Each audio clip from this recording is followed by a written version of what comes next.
नमस्कार. महाराष्ट्रातील तमाम माता भगिनींचे आपल्या TV6 मराठी या यूट्यूब चॅनलवरती सहर्ष स्वागत आहे. लाडक्या बहिणीसाठी अतिशय आनंदाची बातमी या ठिकाणी आलेली आहे. कारण की आता लाडक्या बहिणीचं जे खातं आहे ना, हे फुल होणार आहे. कारण की त्यांना थेट आता ₹3000 त्यांच्या अकाउंटवर इथे जमा होणार आहे. याबद्दलची मोठी अपडेट्स या ठिकाणी आलेली आहे. त्यानंतर दुसरी मोठी आनंदाची बातमी म्हणजे ई-के-वाय-सी बद्दल. ती सुद्धा बातमी या ठिकाणी आपण बघणार आहोत. ह्या 2 बातम्या या ठिकाणी आपण बघणार आहोत. ₹3000 म्हणजे जून आणि जुलै या 2 महिन्याचे पैसे जे आहे ना, ते ₹3000 याबद्दल मोठी अपडेट्स या ठिकाणी आलेली आहे. जे खातं आहे ना, ते आता तुमचं फुल होणार आहे. तर बघा या ठिकाणी आपण संपूर्ण जी माहिती आहे ना, ती आता डिटेल्समध्ये इथे बघू. बघा राज्यातील ज्या लाडक्या बहिणी आहे यांसाठी अत्यंत आनंदाची बातमी या ठिकाणी आलेली आहे. जून महिन्याचा जो हप्ता आहे ना, हा हप्ता नेमका कधी भेटणार? असा प्रश्न आता लाडकी बहीण जे आहे ना, विचारू लागलेले आहेत. दरम्यान आता जुलै महिना हा सुरू झालेला आहे, परंतु अजूनही महिलांना जून महिन्याचे पैसे जे आहे ना, हे मिळालेले नाहीत. त्यामुळे जून महिन्यासोबत जुलै महिन्याचा लाभचा हे हप्ता जो आहे ना, तो इथे आता महिलांना याची प्रतीक्षा लागेल. हे पैसे बँक खात्यात कधी जमा होणार आहे? आता असा प्रश्न इथे विचारला जात आहे. तर त्याबद्दल आता मोठी अपडेट्स या ठिकाणी आलेली आहे. बघू शकता बघा, महिलांना जून-जुलै महिन्याचे पैसे एकत्र मिळणार का? तर असा प्रश्न लाडक्या बहिणी विचारत आहे. बघा आता जून महिना संपला असून जुलै महिना सुरू झालेला आहे.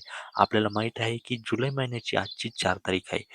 जून महिना संपलेला असूनही लाडक्या बहिणींना त्या महिन्याचा लाभ मिळालेला नाही. म्हणून आता मार्च आणि एप्रिल महिन्याप्रमाणे यावेळेस जून आणि जुलै महिन्याचे पैसे एकूण ₹3000 महिलांना मिळणार का? एकत्र मिळणार का? असे प्रश्न आता विचारले जात आहे.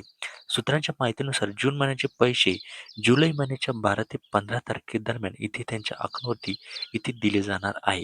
हा फक्त एक अंदाज आहे. याबद्दल कुठलीही अपडेट्स या ठिकाणी आली नाही. बघा जो आपला जून महिन्याचा हप्ता आहे ना, हा जून महिन्याचा हप्ता 12 ते 15 तारखेपर्यंत आपल्या अकाउंटवर इथे जमा होणार आहे.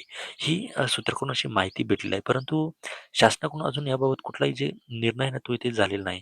परंतु लवकरच याबद्दल जो निर्णय आहे ना, तो इथे होऊ शकतो.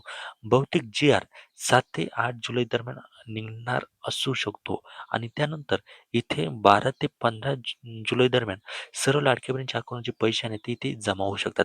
परंतु यामध्ये एक गोष्ट लक्षात घ्या, जर आपल्याला इथे जर जी-आर निघायला लेट झाला म्हणजे 10 ते 15 तारखेला जर जी-आर निघाला, तर आपल्याला ₹3000 ते भेटू शकतात. म्हणजे जून आणि जुलै या महिन्याचे जे ₹3000 ना, तिथे आपल्याला भेटू शकतात.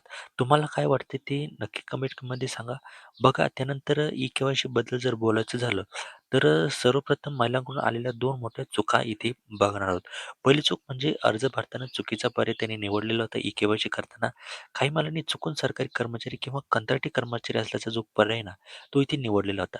त्यामुळे पात्र असूनही अनेक अर्ज तांत्रिक कारणामुळे इथे थांबवले गेलेले होते. आणि दुसरी मोठी चूक म्हणजे आधार कार्ड आणि बँक खात्याशी लिंकिंग पूर्ण नसणे आणि डीबीटी सुरू नसणे या कारणामुळे सुद्धा अनेक ज्या लाडक्या बहिणींना त्या लाभापासून इथे वंचित राहिलेल्या होत्या. आता सर्वात मोठा प्रश्न म्हणजे ई-के-वाय-सी दुरुस्ती कधी सुरू होणार? तर सध्या महिला आणि बालविकास विभागाकडून पोर्टल सुरू करण्याची तयारी सुरू असल्याची माहिती समोर येत आहे. काही माध्यमांनी माहितीनुसार जुलै महिन्याच्या मध्यात दुरुस्तीची प्रक्रिया सुरू होण्याची शक्यता इथे व्यक्त केली जात आहे. मात्र घोषणा झाल्यानंतरच अंतिम तारीख जी आहे ना, ही निश्चित होणार आहे. ज्या महिलांचे हप्ते रखडलेले आहेत त्यांच्यासाठी ही एक दिलासादायक माहिती आहे. दुरुस्ती यशस्वीपणे पूर्ण झाल्यानंतर पात्र महिलांना थकीत हप्ते मिळण्याची शक्यता या ठिकाणी व्यक्त केली जात आहे. तुम्हाला यावर काय वाटते? तुमच्या काय प्रतिक्रिया आहे त्या कमेंट करून नक्की सांगा. चॅनलवर नवीन असेल तर सबस्क्राईब करा. धन्यवाद.